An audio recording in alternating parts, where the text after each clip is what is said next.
சிவகங்கை பாராளுமன்ற தொகுதி நிதியை தனது கட்சி வளர்ச்சிக்காக பயன்படுத்தும் சிவகங்கை பாராளுமன்ற காங்கிரஸ் எம்பி கார்த்திக் சிதம்பரம்.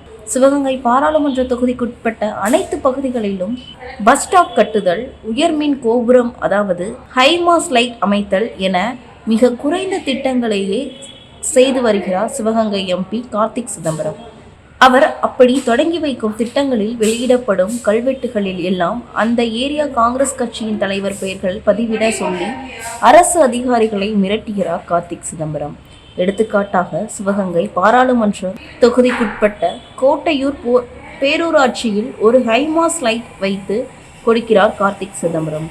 அதில் கோட்டூர் பேரூராட்சி காங்கிரஸ் நகர தலைவர் சி.டி. பழனியப்பன் என்பவரின் பெயர் இடம்பெறுகிறது. அதாவது புரோட்டோகால் என்ன? ஒரு திட்டத்தை தொடங்கி வைத்தால் அந்த திட்டத்திற்கான கல்வெட்டுகளில் அந்த ஏரியா எம்பி, எம்எல்ஏ, கவுன்சிலர், அமைச்சர், சேர்மன் பெயர், அரசு அதிகாரிகள் பெயர் இடம்பெறுவதுதான் புரோட்டோகால். பெரிய அறிவாளி மாதிரி பேசக்கூடிய கார்த்திக் சிதம்பரம் அரசாங்கத்தில் புரோட்டோகால் என்ன என்று தெரியாதா?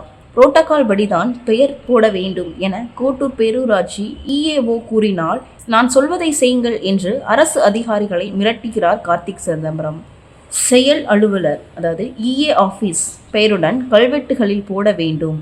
அவர் பெயரை போட முடியாது, நான் சொல்கின்ற பெயரை மட்டும்தான் போடவும் என சிவகங்கை பாராளுமன்ற தொகுதிக்குட்பட்ட அரசு அதிகாரிகளை மிரட்டுகிறார் கார்த்திக் சிதம்பரம். அரசு அதிகாரிகளை மதிப்பதே இல்லை கார்த்திக் சிதம்பரம். பழம் தின்னு கொட்டை போட்ட திமுக காரன் கூட எந்த திட்டம் தொடங்கி வைத்தாலும் கல்வெட்டுகளில் திமுக கட்சிக்காரன் பெயர் போடாமல் புரோட்டோகால் ஃபாலோ பண்றாங்க. ஆனால் உலகத்திலேயே பெரிய அறிவாளி மாதிரி காட்டிக்கொள்ளும் கார்த்திக் சிதம்பரம் புரோட்டோகாலை பின்பற்றுவதில்லை. நாடெல்லாம் இப்படி பாஜக, திமுக, அதிமுக என ஒவ்வொரு கட்சிக்காரனும் அரசு நிதியில் தொடங்கப்படும் திட்டங்களுக்கு என் கட்சிக்காரன் பெயரை தான் போடணும் என கிளம்பினால் அரசு நிதி என்ன ஆவது? அரசியலமைப்பு சட்டம் என்ன ஆவது? அதிலுள்ள வேற ஒவ்வொரு அரசு அதிகாரியும் கார்த்திக் சிதம்பரம் மிரட்டுகிறார் என தொடர்ச்சியாக புகார் வருகின்றது.